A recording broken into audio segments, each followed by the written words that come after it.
नमस्कार, जय हिंद। आज हमारा विषय है कि भाई पर्यावरण जो पर्यावरण, और इसमें हम मुख्य परीक्षा को लेकर आज का विषय लेकर आए हैं। और मुख्य परीक्षा जिसमें हमारा जो तीसरा पेपर होता है, और उसमें हम यूनिट 9वीं यूनिट पर चर्चा करेंगे। और 9वीं यूनिट के हम कुछ बिंदु पर थोड़ा सा गंभीर चिंतन करेंगे कि मुख्य परीक्षा में पर्यावरण को लेकर किस किस प्रकार से और कौन कौन से टॉपिक्स दिए गए हैं, और उन टॉपिक्स को हमें मुख्य परीक्षा के लेखन में कैसे लिखना है।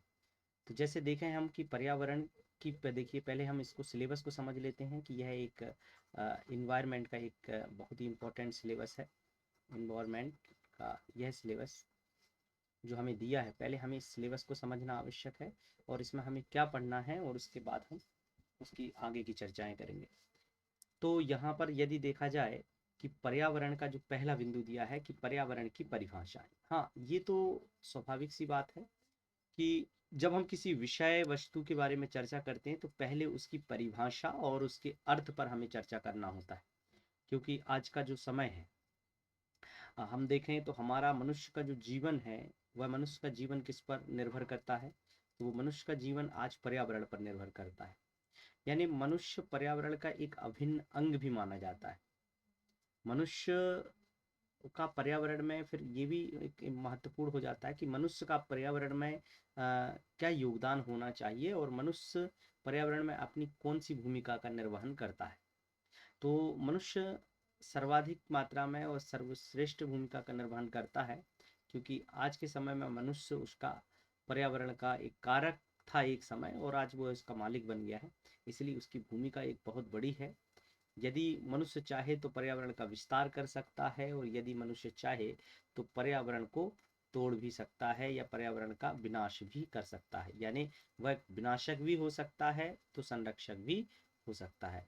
यानी इस दृष्टि से यदि हम देखें तो एक मानव का पर्यावरण के प्रति कितना कितना मतलब कह सकते हैं उसका योगदान है, और उसका उसका उत्तरदायित्व क्या है। तो यहाँ सिलेबस में हमारे सामने जो दिया है, हम सिलेबस को यदि यहाँ ऑब्जर्व करते हैं तो सिलेबस में हमें दिया है सबसे पहले यूनिट नंबर 9 में परिभाषा का वर्णन है। और पहले हम पर्यावरण की परिभाषा पर बात करते हैं। परिभाषा के पश्चात पर्यावरण के फिर कौन कौन से क्षेत्र होंगे, और एवं आयाम। आयाम यानी वो किन से मिलकर बना है, और क्षेत्र यानी कहाँ कहाँ तक उस पर्यावरण का विस्तार होता है। तो ये क्षेत्र और आयाम से संबंधित है। यानी इन दोनों चीज़ों में पर्यावरण की परिभाषा, और फिर उसके बाद पर्यावरण के क्षेत्र और उसके आयाम। पुनः बता दूं कि पर्यावरण की परिभाषा यानी पर्यावरण क्या है, पहले इसे जानना आवश्यक है। फिर उस कहाँ तक उसका विस्तार है, वह कहाँ तक उसकी का क्षेत्र हो जाता है, एरिया कहाँ तक होता है जहाँ तक हम पर्यावरण को रख देख सकते हैं। वैसे तो संपूर्ण पृथ्वी में पर्यावरण देखा जाता है, संपूर्ण पृथ्वी ही पर्यावरण से ही आच्छादित है, पर्यावरण का एक वर्ग है। आयाम यानी पर्यावरण कौन कौन सी चीज़ों से मिलकर बना है, यानी पर्यावरण के कौन कौन से अंग हो सकते हैं जिनका यह जिसके एक समूह है जिसे हम पर्यावरण कहते हैं। जिसमें से इसमें टॉपिक समय अलग तोड़कर दे दिया गया है कि भौतिक, आर्थिक, सांस्कृतिक, शैक्षिक, मनोवैज्ञानिक आदि। यानी सीधा कह सकते हैं कि इन दोनों टॉपिक के अंदर, जैसे आयाम के अंतर्गत देखें या इसके अंतर्गत देखते हैं, तो भौतिक रूप भी दिखता है पर्यावरण का, आर्थिक रूप भी है, और सांस्कृतिक भी है, शैक्षिक भी है, और मनोवैज्ञानिक भी है।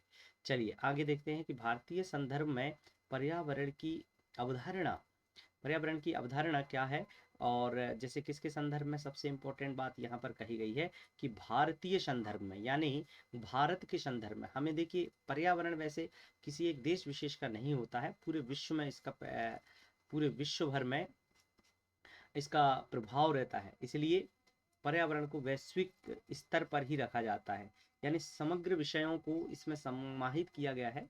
और इसे हम कह सकते हैं कि संपूर्ण विषयों का एक एक स्रोत है ये, यानी हम संपूर्ण विषय का अध्ययन भी हम पर्यावरण के अध्ययन में कर लेते हैं।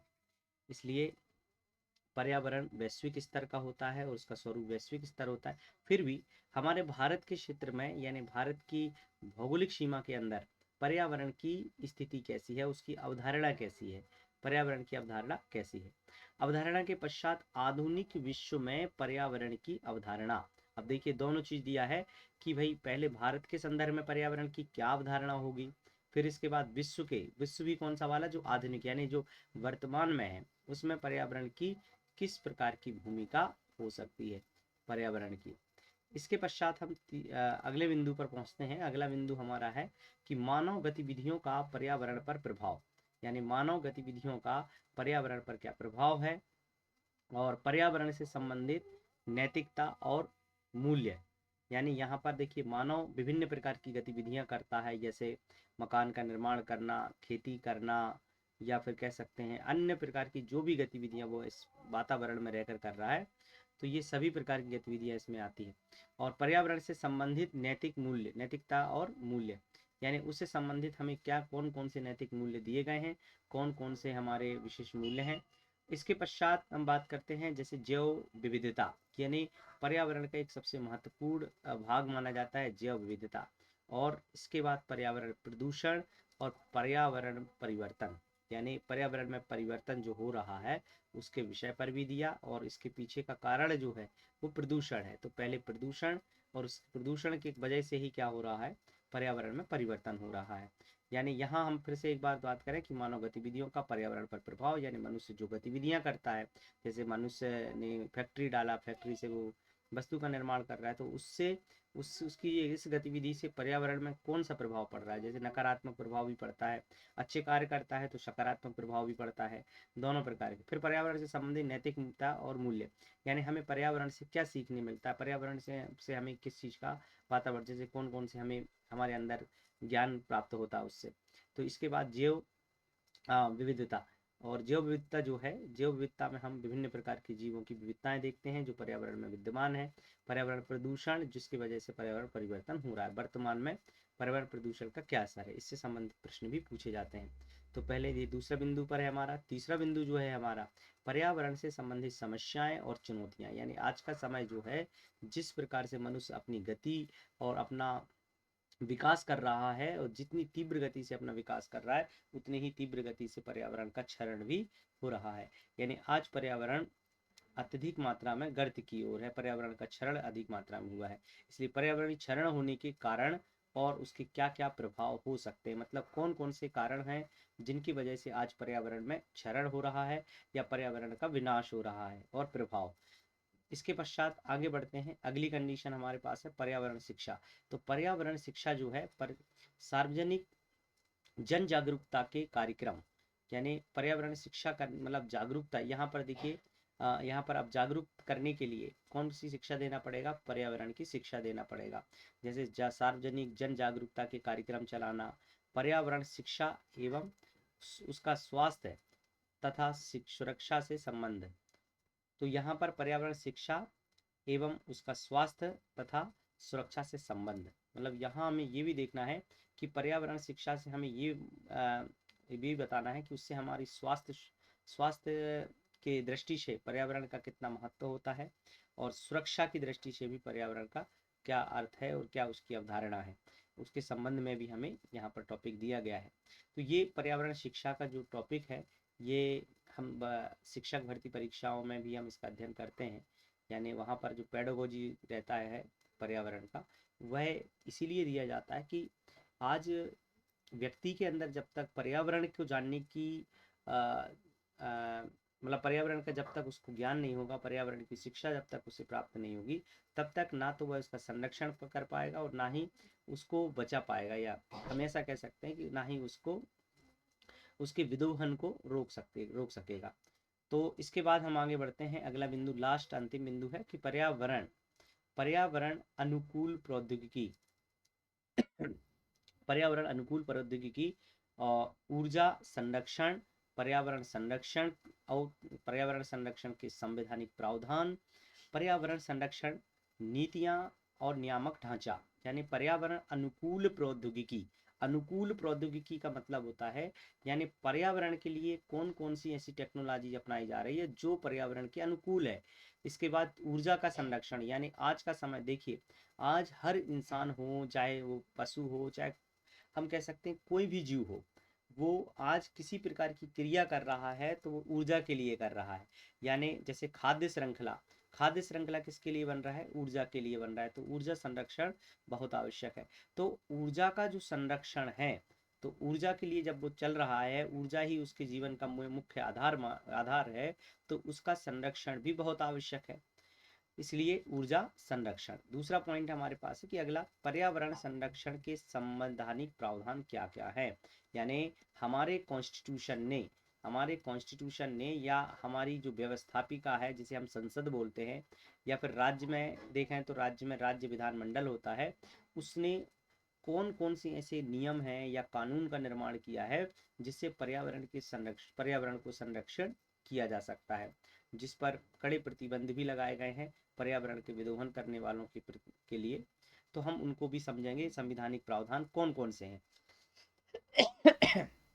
फिर इसके पश्चात नेक्स्ट है पर्यावरण संरक्षण नीतियां और नियामक ढांचा। यानी हमारे यहाँ पर पर्यावरण संरक्षण के लिए कौन कौन सी नीतियां और कौन कौन सा नियामक ढांचा। यानी नियामक ढांचा से तात्पर्य ये है कि कौन सी संस्थाएं, मतलब यहाँ पर संस्थाओं की बात कही गई है। नियामक ढांचा उसे कहा जाता है जो पर्यावरण संरक्षण के लिए नीतियों का निर्माण भी कर रहा है और उसे सही ढंग से चला रहा। नियामक ढांचा यानी एक संस्था, जैसे हम एग्जाम्पल के तौर पे कह सकते हैं पर्यावरण संरक्षण के लिए पर्यावरण मंत्रालय होता है राजनीतिक स्तर पे। फिर मंत्रालय के नीचे विभिन्न प्रकार के विभाग होते हैं जो इस पर कार्य करते हैं। जैसे वन्य जीव संरक्षण अधिनियम अगर बना है तो उसके नियमों को चलाने के लिए बहुत सारी संस्थाएं बनी हैं। जैसे भारतीय वन प्रबंधन संस्थान बनी है, भारतीय आपदा प्रबंधन संस्थान बनी है। तो ये सब पर्यावरण को संरक्षण और उसे उसकी नीतियों को सही ढंग से चलाने के ढांचे हैं जिन्हें हम नियामक ढांचा कहते हैं। तो इस प्रकार से हम एक मोटा मोटा अगर यहाँ देखें यूनिट 9 में, तो पर्यावरण की परिभाषा यानी पहला जो चरण है, यानी फर्स्ट यानी प्राथमिक जो बिंदु है, हाँ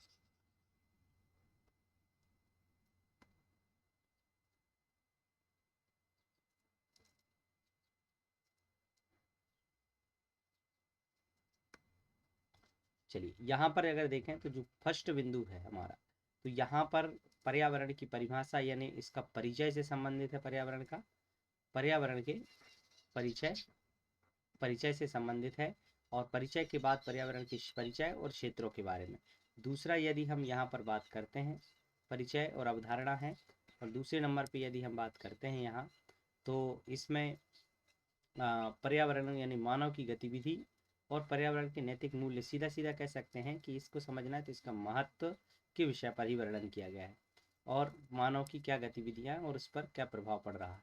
फिर इसके बाद पर्यावरण पर जो चुनौतियां हैं ये चुनौतियों से संबंधित है। फिर इसके पश्चात जो है अगला पर्यावरण शिक्षा से संबंधित है कि क्या क्या पर्यावरण शिक्षा है। और अंतिम जो है तो वर्तमान की स्थिति के अनुसार कौन कौन से ऐसे विधान बनाए गए हैं और कौन जो पर्यावरण को संरक्षण कर सकते हैं। यानी मुख्य रूप से कहें तो 5 बिंदु जो हैं, 5 बिंदु पर आधारित पॉइंट बना है। तो बहुत ज़्यादा नहीं है दोस्तों, तो हम इसे बहुत आसानी से क्लियर कर सकते हैं। पर हम ऐसा समझते हैं कि जब किसी विषय को यदि हमें गंभीरता से समझ में अगर वो विषय आ जाता है और जब हम गंभीरता से उसको समझते हैं तो हमारी जो मस्तिष्क की शक्ति है वो दुगनी बढ़ जाती है। तो लेखन के लिए हमें सबसे पहले आवश्यक होता है अपने दिमाग की शक्ति को तेज करना। यानी हमें बहुत ज़्यादा रटना नहीं है, हमें बहुत चिंतन करके लिखना है। और पर्यावरण एक ऐसा विषय है जिसे हम व्यवहारिक विषय कहते हैं। आपको बता दें कि पर्यावरण एक समाज शास्त्र का एक विषय है, यानी समाज शास्त्र के अंतर्गत पढ़ा जाता था। लेकिन इसे बहुत समय पहले सबसे पहले अमेरिका ने इसे एक विषय के रूप में अलग किया और इसे अलग से विषय के रूप में विद्यालय प्राथमिक स्तर के से लेकर उच्च स्तरीय तक पढ़ाने का प्रावधान किया। भारत ने भी इसी प्रकार से किया। सन 1921 में भारत ने भी इसे पाठ्यक्रम में लागू किया था। तो ऐसा करके हम कह सकते हैं कि पर्यावरण कोई, आप इस दृष्टि से मत पढ़िएगा कि पर्यावरण एक विषय होगा और जिसके इस हिसाब से हमें टॉपिक के हिसाब से पढ़ाई करना है, नहीं। पर्यावरण क्या है कि पर्यावरण हमारे जीवन का आधार है। आप खुद सोच के देखें, अपनी चिंतन करके देखें कि हम जिस परिवेश में रहते हैं उस परिवेश के आसपास जो हमें दिखाई देता है, जिस पर हमारी निर्भरता है, हमारी आवश्यकताओं की पूर्ति होती है, हमें एक अच्छा वातावरण प्राप्त होता है प्राकृतिक आधार पर, और कुछ प्राकृतिक चीज वस्तुओं का प्रयोग करके हम भी हमारे द्वारा भी निर्मित किए जाते हैं। तो ऐसे करके हमें बहुत सारी चीज़ों का हमें उस वातावरण में प्रभाव पड़ता है, हमारे ऊपर प्रभाव पड़ता है और अन्य पशुओं के प्रति प्रभाव पड़ता है। और फिर जो हम क्रिया करते हैं, हमारे द्वारा जो क्रिया होती है, उससे भी किस पर प्रभाव पड़ता है, उन प्राकृतिक वस्तुओं पर भी प्रभाव पड़ता है, और हम कह सकते हैं दूसरे जीवों पर भी हमारे द्वारा की गई गतिविधियों का प्रभाव पड़ता है। तो यही एक जो आवरण है, इसी को हम पर्यावरण कहते हैं। यानी हमारा और उस पर्यावरण का, इनका आपस में घनिष्ठ संबंध होता है। यह पर्यावरण का एक सबसे महत्वपूर्ण अंश माना जाता है। यानी हमारे जीवन जो है पर्यावरण पर ही निर्भर होता है। तो दोस्तों, हमें कभी भी जब पर्यावरण का अध्ययन करें तो आत्मीयता से इसका अध्ययन करना चाहिए, ना कि किसी एक विषय के रूप में। तो चलिए, अब हम पर्यावरण के पहले बिंदु यानी परिभाषा पर चर्चा करेंगे, यानी फर्स्ट बिंदु की सारी चीजों को समझने का प्रयास करेंगे।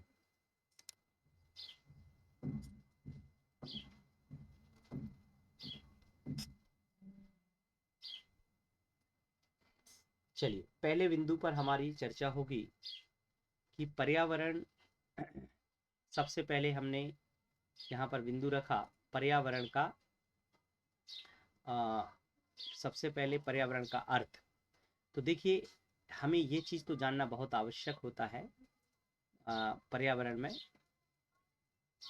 कि पर्यावरण जो शब्द बनाया गया है, यानी शब्द स्पष्ट करने से हम उसकी अवधारणा को समझ पाते हैं कि भाई पर्यावरण क्या है, पर्यावरण का अर्थ क्या है। अर्थ यदि हम स्पष्ट करते हैं तो हम उसकी पूर्ण अवधारणा को समझ पाते हैं कि हमें उसके अंदर क्या पढ़ना और ये क्यों दिया गया है, ये समझ में, यानी उसकी ये अवधारणा जो समझना है, तो उसके अर्थ को समझना है।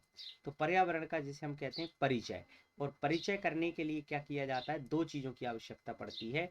एक आवश्यकता पड़ती है अर्थ की और एक आवश्यकता पड़ती है परिभाषा की। तो ये दो वो चीज हैं जो आपको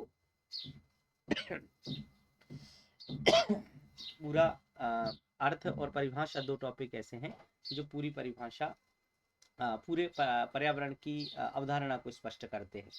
तो पहला हम पर्यावरण के अर्थ को स्पष्ट करेंगे, दूसरा हम उसके अवयवों के बारे में जानेंगे। अवयव यानी जिसे हम क्षेत्र भी कह सकते हैं, अवयव यानी हम इसे क्षेत्र भी कह सकते हैं।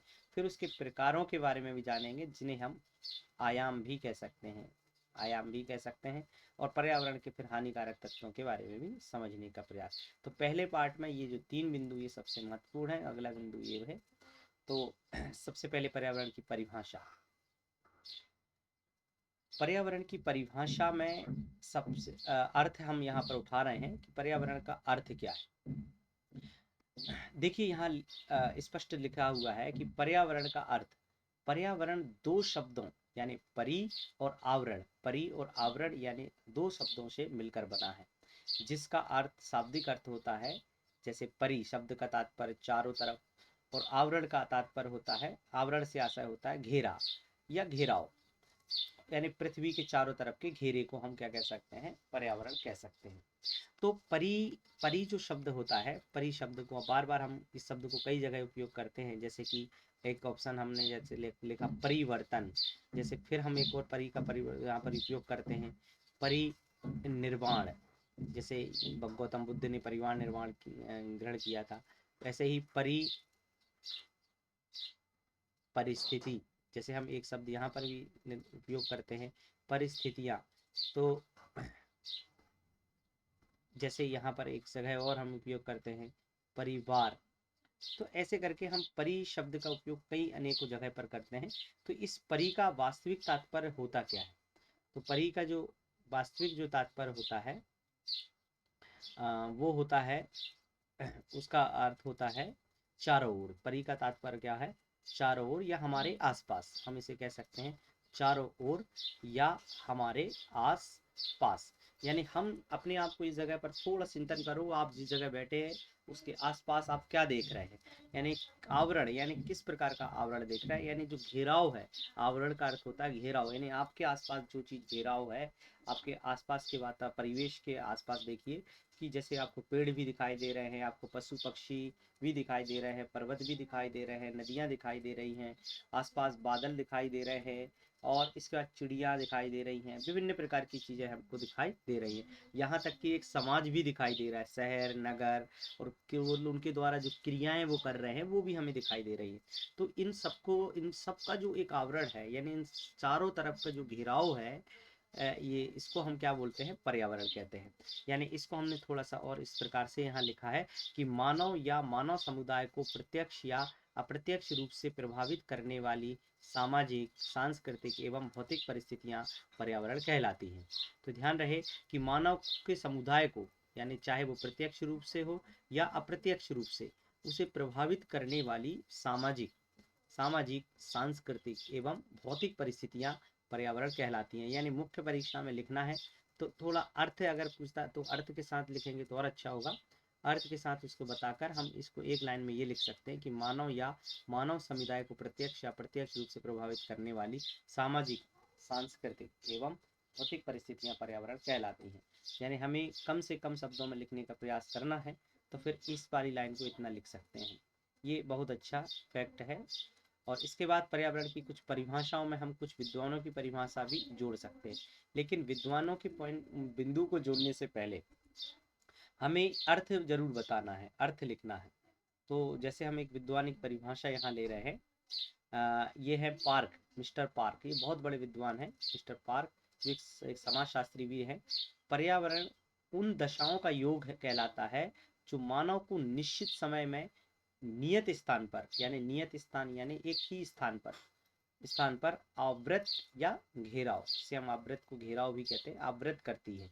तो यानी पार्क कह रहे हैं कि पर्यावरण उन दशाओं का योग है, कि पर्यावरण उन दशाओं का योग कहलाता है जो मानव को निश्चित समयावधि में नियत स्थान पर आवृत या घेराव करती है। ये मिस्टर पार्क के अनुसार बहुत आसानी से ऐसे याद रखते हैं। पार्क महोदय ने कहा दशाओं का योग, यानी पार्क में क्या रहता है, दशाओं का योग रहता है।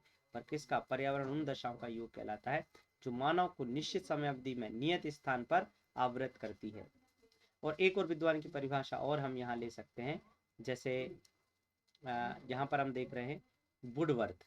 वुडवर्थ ये भी एक बहुत बड़े समाजशास्त्री हैं। इन्होंने कहा है कि पर्यावरण में सभी तथ्य आते हैं जिन्होंने व्यक्ति को जीवन आरंभ करने के समय से ही प्रभावित किया है। वाकई हम जब जन्म लेते हैं तब से हमें पर्यावरण के विभिन्न जो तत्व हैं वो हमें प्रभावित करना प्रारंभ कर देते हैं समय समय पर। जैसे हम देखते हैं कि बच्चों को अलग अलग प्रकार के बदलाव आता है। तो यहाँ ध्यान रहे कि पर्यावरण में सभी तथ्य आते हैं जिन्होंने व्यक्ति को जीवन आरंभ करने के समय से ही प्रभावित किया है, वुडवर्थ के अनुसार। तो ये ध्यान रहे कि वुडवर्थ के अनुसार पर्यावरण में के अनुसार हम इस परिभाषा को याद रख सकते हैं, जिन्होंने व्यक्ति को जीवन आरंभ करने के समय से ही प्रभावित किया है। बस इनमें से केवल एक परिभाषा कोई सी भी उठा सकते हैं, पार्क के अनुसार की परिभाषा या वुडवर्थ की परिभाषा। तो जब हम इनकी परिभाषा लिखते हैं तो हम ऐसा लिख सकते हैं, सबसे पहले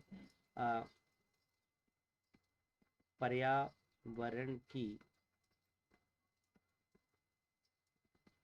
परिभाषा। तो पर्यावरण की परिभाषा में हम इस प्रकार से लिखेंगे कि सबसे पहले हम उसके अर्थ को स्पष्ट कर देंगे कि यह दो शब्दों का मेल है, दो शब्दों का मेल परिधन आवरण, परिधन आवरण यानी परि और आवरण से मिलकर बना है, जिसका तात्पर्य होता है, जिसका तात्पर्य हम सीधा लिख सकते हैं, तात्पर्य कम शब्दों में तात्पर्य होता है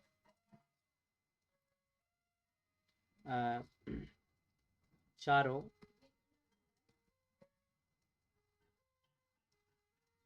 ओर का आवरण भी बोल सकते हैं या घेराव, ऐसा कह सकते हैं। और सीधे यहाँ पर हम ये भी एक पॉइंट यहाँ पर लगा सकते हैं कि पर्यावरण उन दशाओं का योग कहलाता है, यानी यहाँ पर पार्क के अनुसार हम बोल सकते हैं कि पर्यावरण उन दशाओं का योग कहलाता है जो मानव को निश्चित समय पर नियत स्थान पर, एक निश्चित समय नियत स्थान पर, उन दशाओं का योग है जो पर्यावरण मानव को निश्चित समय पर और नियत स्थान पर उसे आवृत या घेराव करता है। तो बस उस पार्क के अनुसार इतने से हमारा पूरा 2 नंबर 3 नंबर वाला जो हमारा पॉइंट है वो पूरा क्लियर हो जाएगा।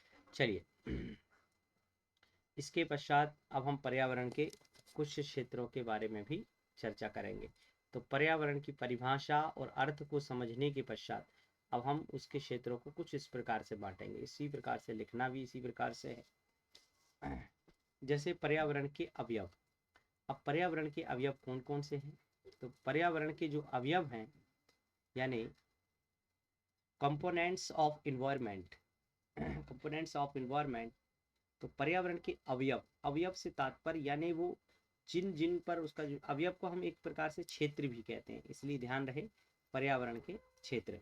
तो हम यहाँ पर एक छोटा सा शब्द समझते हैं कि सौर मंडल का पृथ्वी ही एक ऐसा ग्रह है जिस पर कि मानव जीवन, वनस्पति जीवन और पशु जीवन विकसित हो सका है। यानी पर्यावरण में, सौर मंडल में पृथ्वी एकमात्र ऐसा ग्रह होता है जहां पर मानव का जीवन, वनस्पति का जीवन और अन्य पशुओं पक्षियों का जीवन भी वहां विकसित हुआ है। बाकी ऐसा कोई सा ग्रह नहीं है जहां पर इस प्रकार की अवधारणा देखी जाती है। तो पृथ्वी पर मानव सभ्यता और संस्कृति की प्रगति भी हुई है, इसलिए सबसे ज्यादा विकसित ग्रह जो है हमारा पृथ्वी ही है। पृथ्वी को भूमंडल भी कहा जाता है। इसके 4 मंडल होते हैं, यानी ये जो मंडल है इसी को हम क्षेत्र में भी बांटेंगे और इसी को हम अवयव भी कह सकते हैं। तो पर्यावरण के अवयव लिख सकते हैं हम यहाँ पर कि पर्यावरण के अवयव या क्षेत्र। तो क्षेत्र में एक स्थल मंडल वाला क्षेत्र हो गया, दूसरा हमारा जल मंडल वाला क्षेत्र हो गया, तीसरा हमारा वायुमंडल वाला क्षेत्र हो गया और चौथा हमारा क्षेत्र ज्योमंडल। यानी 4 क्षेत्र होते हैं। तो पर्यावरण के 4 क्षेत्र होते हैं और इन 4 क्षेत्रों में सबसे महत्वपूर्ण क्षेत्र होता है वो है हमारा स्थल मंडल। इसके अलावा जल मंडल, वायुमंडल और ज्योमंडल। वैसे तो ये चारों ही एक दूसरे पर आधारित हैं, एक दूसरे पर टिके हुए हैं। मतलब दोनों, ऐसा नहीं कहा जा सकता कि स्थल मंडल अकेला रहेगा, लेकिन स्थल मंडल का जल मंडल से भी सीधा संबंध है, वायुमंडल से भी संबंध है और ज्योमंडल संबंध है। इन सब का एक दूसरे से घनिष्ठ संबंध होता है, इसलिए चारों क्षेत्र जो हैं एक दूसरे से जुड़े होते हैं और एक दूसरे पर निर्भर करते हैं। इसलिए इन 4 क्षेत्रों को ध्यान से हमें कवर करना है या ध्यान से समझना है।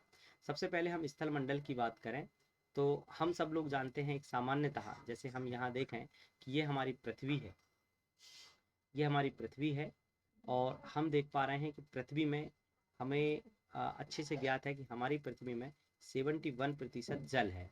तो 71% जल है और बचा 29% हमारा स्थल होता है। इसके बाद यदि देखा जाए तो जो हमारी पृथ्वी के चारों ओर फैला हुआ जो आवरण दिखाई दे रहा है, तो ये जो आवरण है ये कहलाता है हमारा वायुमंडल। तो वायुमंडल का भी सीधा प्रभाव किस पर पड़ता है? हमारे स्थल मंडल और जल मंडल पर पड़ता है। इसलिए वायुमंडल, जल मंडल, स्थल मंडल और इसके बाद होता है हमारी धरा के अंदर यानी मृदा के अंदर पाए जाने वाले जीव, सूक्ष्म जीव जो होते हैं, जो मृदा की उपज को बढ़ाते हैं या मृदा की उर्वरक क्षमता को में ग्रोथ करते हैं, उसके निर्माता होते हैं और जिससे पेड़ पौधों का जन्म होता है यानी पर्यावरण का निर्माण होता है। तो जितना महत्वपूर्ण हमारे पास स्थल मंडल, जल मंडल और वायुमंडल है, उतने ही महत्वपूर्ण हमारे पास ज्योमंडल भी है। इसलिए सभी चारों का एक दूसरे से मैंने बताया कि घनिष्ठ संबंध होता है, उस घनिष्ठ संबंध को ध्यान रखना है। तो यहाँ बात आती है स्थल मंडल। तो हम सिंपल समझ सकते हैं कि हम स्थल में रहते हैं। यह पृथ्वी का सबसे ऊपरी ठोस, ऊपर की ओर एक ठोस परत पाई जाती है और यह अनेक प्रकार की अनेक प्रकार की चट्टानों, मिट्टी तथा ठोस पदार्थों से मिलकर बनी होती है। मैंने बहुत ही सामान्य शब्दों में लिखा है, अगर हम इसे लिखने के तरीके भी अलग अलग कर सकते हैं। जैसे हम इसको ऐसा भी लिख सकते हैं, जैसे पहला बिंदु जैसा हमने लिखा कि भाई स्थल मंडल, हमने यहाँ पर लिखा स्थल मंडल, हमने यहाँ पर स्थल मंडल लिखा। तो स्थल मंडल में हम यहीं के यहीं पर बिंदु बना सकते हैं कि जैसे स्थल मंडल का यहाँ पर देख लिया कितना किस किस से मिलकर बना है या कितना प्रतिशत भाग है, तो यहाँ ले सकते हैं। एक तो ले लिया हमने मिट्टी ले लिया, मिट्टी के अलावा हमने चट्टान ले लिया, चट्टान यहाँ पर ले लिया और चट्टान के अलावा हमने यहाँ पर ठोस पदार्थ ले लिए, ठोस पदार्थ। ऐसे ही हम जल मंडल को ले सकते हैं। इस प्रकार से हम हम अभी पहले थ्योरी पढ़ेंगे, उसके बाद हमें अपने अंदर से सोचना है कि इसके बाद हमारा जलमंडल और फिर इसके बाद वायुमंडल, और ऐसे ही हम इस प्रकार से भी हम दर्शा सकते हैं। ये 5 नंबर का प्रश्न है, 9 लाइनों में हम आसानी से कर सकते हैं यदि चाहें तो, इसके तरीके बना सकते हैं। पर पहले हमें इसे समझना है कि स्थलमंडल में क्या लिखना है क्या नहीं लिखना है, मूल बिंदु आना चाहिए। हाँ यहाँ पर देखा जाए तो पृथ्वी के सबसे जो ऊपरी भाग है जिसे हम ठोस परत पाई जाती है, और यह अनेक प्रकार की चट्टानों, मिट्टी तथा ठोस पदार्थों से मिलकर बनी होती है। ये ऐसा भी लिख रहा है तो भी कोई दिक्कत का विषय नहीं है। पूरा पूरा जो उद्देश्य है, जो पूरा पूरा अर्थ उसका जो मिलना चाहिए, हमें जो अवधारणा आनी चाहिए उस टॉपिक के अंदर, वो अवधारणा बराबर आ रही है। तो यहाँ इसे ही हम क्या कहते हैं, स्थलमंडल। स्थलमंडल में भूमि भाग, जो हमारा भूभाग होता है, जो जहाँ पर हम रहते हैं, कृषि कर रहे हैं, तो ये भूमि भाग या समुद्री तल दोनों ही आते हैं, दोनों ही यहाँ पर देखने मिलते हैं। यानी जहाँ पर हम यहाँ देख पा रहे हैं कि समुद्र ऐसा ऐसा निचला हिस्सा हमारा, और यहाँ पर क्या भरा हुआ है, समुद्र का जल भरा हुआ है, पानी भरा हुआ है। तो ये जो हिस्सा नीचे वाला जो है, ये जो तल है, जिसे हम क्या बोल रहे हैं, समुद्री तल बोल रहे हैं।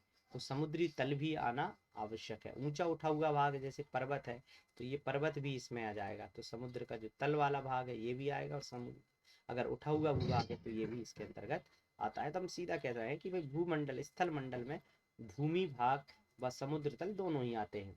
तो स्थल मंडल संपूर्ण पृथ्वी का केवल हाँ ये देखिए आंकड़े यदि हम वहां लिखते हैं तो सबसे ज्यादा महत्वपूर्ण बन जाता है। आंकड़े लिखना बहुत आवश्यक है। तो यह हमारी पृथ्वी का 3/10वां भाग है, और शेष जो भाग है 7/10वां वो समुद्र ने ले लिया है। मतलब स्थल वाला जो भाग, स्थल मंडल 3/10वां भाग, और 7/10वां भाग जो है तो वो कौन सा है, समुद्र ने ले लिया है। तो फिर इसके बाद बात करते हैं जलमंडल की। जलमंडल जो है, जलमंडल हाइड्रोस्फीयर जिसे हम कहते हैं, तो जलमंडल हमें पता है कि हमारी पृथ्वी में सबसे अधिक मात्रा में जल है, इसलिए है जलमंडल।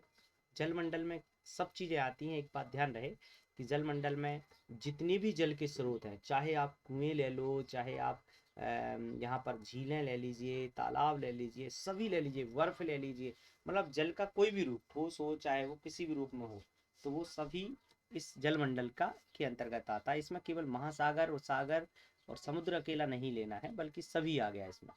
पृथ्वी के स्थल मंडल के नीचे, पृथ्वी के स्थल मंडल के नीचे के भागों में, पृथ्वी के स्थल मंडल के नीचे के भागों में स्थित जल, यानी जो नीचे का भाग है वहां पर जो स्थित जल से भरे हुए भाग को जलमंडल कहते हैं। यानी पृथ्वी के नीचे नीचे के भाग, नीचे भागों में जो स्थित जल है या जल से भरा हुआ जो भाग है नीचे वाली परतों में, उसे हम जलमंडल कहते हैं। जैसे झीलें, जैसे सागर, महासागर आदि, ऐसे इसमें सभी ले लें, नदियां भी आ जाएंगी, सब आ जाएंगी इसमें। 97, ये आंकड़े जरूर लिखना है, 97.3% महासागरों और सागरों में है। यानी सबसे ज्यादा 97.3 जो है ये प्रतिशत सबसे ज्यादा महासागर और सागरों में है। शेष 2.7 जो है, जैसे बर्फीला भाग है, हिमनद हो गए, बर्फ हो गई, ये बर्फीले पहाड़े हो गए, मीठे जल की झीलें हो गई, नदियाँ, यानी सबसे ज़्यादा जल है 97.3% महासागर और सागर में है। और फिर इसके बाद शेष 2.7 जो है हिमनद, बर्फ, पहाड़, नदियाँ, बर्फ के पहाड़, मीठे जल, झीलें इत्यादि में ये हमें भूमिगत जल देखने को मिलता है। तो ये ध्यान रखना, ये आंकड़े बहुत आवश्यक हैं। बहुत शॉर्टकट भी लिख सकते हैं हम, सीधा सीधा लिख सकते हैं, इतनी लंबी लाइनें लिखने की आवश्यकता नहीं है। चलिए अगला बिंदु हमारे पास आता है वायुमंडल। अगला क्षेत्र है वायुमंडल में किस प्रकार से वायुमंडल भी पर्यावरण के अंतर्गत आता है, यानी जो हमारी पर्यावरण प्रभावित करता है वो पर्यावरण का अवयव कहलाता है या क्षेत्र कहलाता है। भूमंडल का तीसरा मंडल वायुमंडल है। तो ये इतना ऐसा लिखने की आवश्यकता नहीं है, बस सीधा सीधा लिख सकते हैं, समझा सकते हैं। तो स्थल मंडल व जल मंडल के चारों ओर गैस जैसे पदार्थों का एक आवरण है।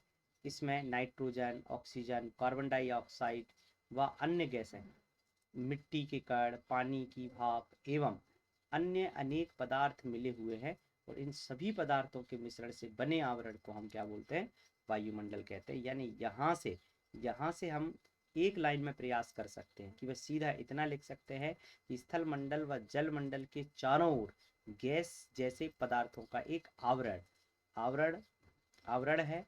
और इसमें हम इतना लिख सकते हैं उदाहरण के तौर पर, जिसमें कौन कौन से आवरण है, इसमें नाइट्रोजन गैस है, ऑक्सीजन गैस है, कार्बन डाइऑक्साइड, ऐसे अन्य अन्य गैस डाल सकते हैं।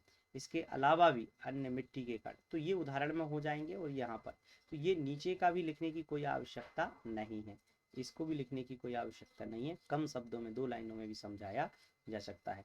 वायुमंडल पृथ्वी की रक्षा करने वाला एक रोधी आवरण होता है। अगर वो स्पेशल तौर पे पूछता है तब, जब वो स्पेशली वायुमंडल के विषय पूछे तब हम इन सब के बारे में वर्णन करेंगे। लेकिन उसने हमसे केवल क्या पूछा है, क्षेत्र पूछा है। तो क्षेत्र में हमें ये भी बताना जरूरी पड़ जाता है कि रक्षा करने वाला रोधी अब आवरण है, और यह सूर्य के गहन प्रकाश व ताप को नरम करता है। सूर्य के जो हमारा गहन प्रकाश आता है जो उसके पिलू को कम कर देता है, और पिलू को कम करके हमारी पृथ्वी तक उसके तेज टेम्परेचर को नर्म टेम्परेचर में बदल कर वहां तक पहुंचाता है, ताकि किसी प्रकार से हमारे हरे भरे वातावरण में प्रभाव ना पड़े। इसके अलावा इसकी जैसे ओजोन छिद्र भी, ओजोन परत भी इसमें हमें देखने मिलती है, जो सूर्य से आने वाली हानिकारक पराबैंगनी किरणों को सोख लेती है, और इस प्रकार से यह जीवों के विनाश होने से रक्षा भी करती है। क्योंकि सबसे भयंकर जो हमारी पृथ्वी पर पड़ने वाली जो किरणें हैं, पराबैंगनी किरणें, ये बहुत ही गंभीर होती हैं और घातक मानी जाती है। इस प्रकार से हम 3 प्रकार के, एक वायुमंडल भी हो गया, पहले हमने स्थल मंडल, जल मंडल और वायुमंडल। तो ध्यान रखना है कि वायुमंडल में बस इतना ध्यान रखना है कि यह स्थल मंडल और जल मंडल की चारों ओर गैस जैसे पदार्थों का आवरण है, जिसमें कुछ गैसों के उदाहरण, और फिर इसके बाद एक आध एक विशेषता वगैरह भी लिख सकते हैं। चलिए, इसके बाद हमारे पास आता है, इसके बाद नेक्स्ट आता है कि जैव मंडल। अगला क्षेत्र हमारे पास 4 क्षेत्र हैं, तब जैव मंडल भी बहुत आवश्यक है।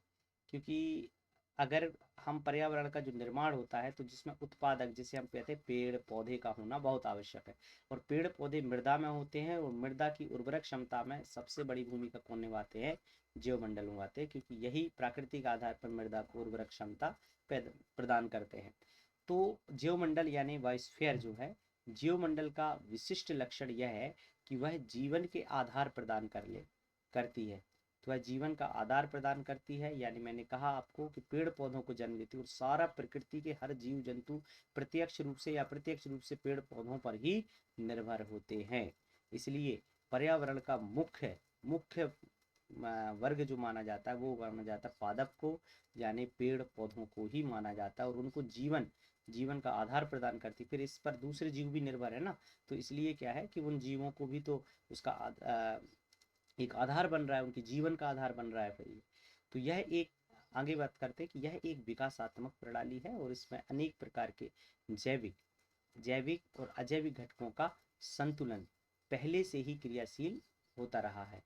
यानी आज से नहीं, कई वर्षों से इसका, इन घटकों का संतुलन जो है बहुत पहले से ही क्रियाशील रहा है, ये आपस में संतुलित होते रहे हैं। जीवन की इस निरंतरता के मूल्य में अन्योन्याश्रित संबंधों का एक सुगठित तंत्र काम करता है। यानी देखिए, जब जीवन में कार्य करता है तो विभिन्न प्रकार के जो सूक्ष्म जीव हैं, ये निरंतर अपने कार्य को करते हैं। यानी यहाँ पर लिखा है अन्योन्याश्रित संबंधों, यानी किसी पर आश्रित नहीं होते, संबंधों का एक सुगठित तंत्र इसमें काम करता रहता है। वायु जल मनुष्य मनुष्य, जीव जंतु, वनस्पति, लवक, मिट्टी, जीवाणु, ये सभी जीवन चरण प्रणाली में अदृश्य रूप से एक दूसरे से जुड़े हुए हैं। मतलब स्पष्ट तो नहीं दिखाई देता, लेकिन वास्तविकता में एक दूसरे से जुड़े होते हैं। फिर इसके बाद सौर ऊर्जा सूर्य से प्राप्त होती है, और ये जैव मंडल को सजीव बनाती है। तो जैव मंडल को सजीव बनाने के लिए सबसे आवश्यक होता है सूर्य की ऊर्जा का होना।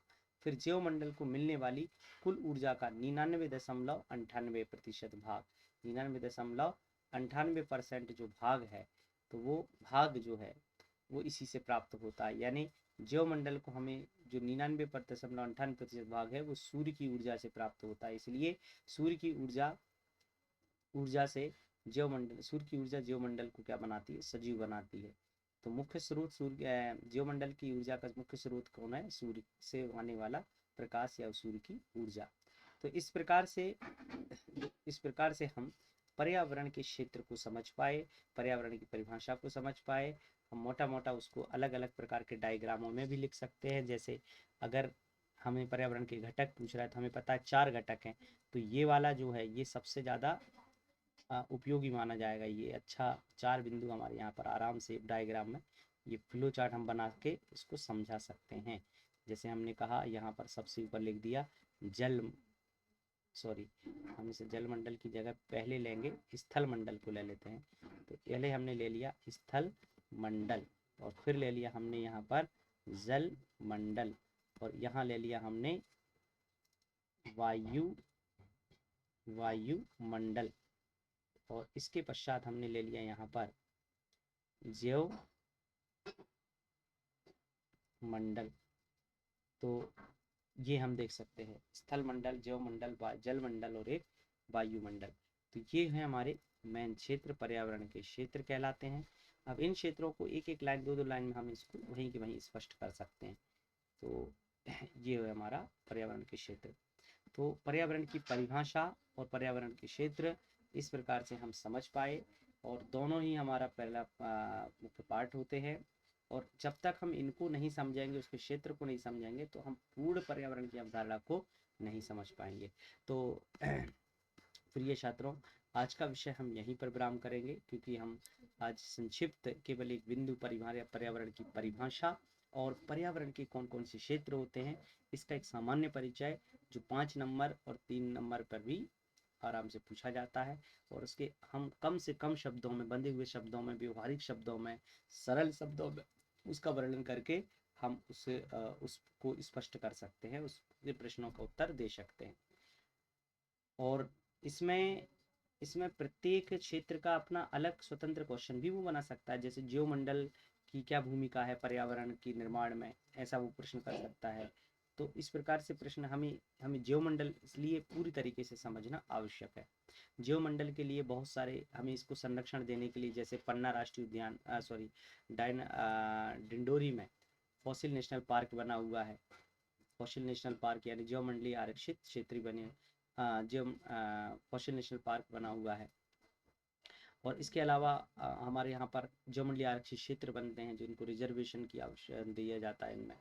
तो ज्योमंडलीय आरक्षित क्षेत्र हमारे यहाँ अभी वर्तमान में ज्योमंडलीय आरक्षित क्षेत्रों की संख्या जो है अभी 17 से 18 हो गई है। तो ये भी हमें ध्यान रखना है। पन्ना हमारे यहाँ पर है, पंचमढ़ी हमारे मध्य प्रदेश में है, और मध्य प्रदेश में पंचमढ़ी ज्योमंडलीय आरक्षित क्षेत्र हो गया, पन्ना ज्योमंडलीय आरक्षित क्षेत्र हो गया, और इसके बाद हमारा अचानक मार ज्योमंडलीय आरक्षित क्षेत्र हो गया। तो ये ऐसे क्षेत्र जो शासन द्वारा इसके संरक्षण का कार्य भी लगातार किया जा रहा है, क्योंकि ये पर्यावरण में बड़ी भूमिका निभाता है और इसका संरक्षण बहुत आवश्यक है। तो दोस्तों, आज का विषय हम यहीं पर विराम करेंगे। आप इन दोनों बिंदु परिभाषा का और पर्यावरण के क्षेत्र का, ये दोनों को स्पष्ट तौर पे समझ गए होंगे। मुझे उम्मीद है कि आप इसको अच्छे से चिंतन के साथ इसे समझने का आपने प्रयास किया होगा। और आज नेक्स्ट बिंदु पर हम अगला चर्चा करेंगे कि पर्यावरण में मानव की गतिविधियां जो होती हैं और मानव की गतिविधि से पर्यावरण पर जो प्रभाव पड़ रहा है, हम मुख्य परीक्षा के टॉपिक्स यहाँ पर लेके आएंगे। आज का विषय हम यहीं विराम करते हैं। जय हिंद, वंदे मातरम।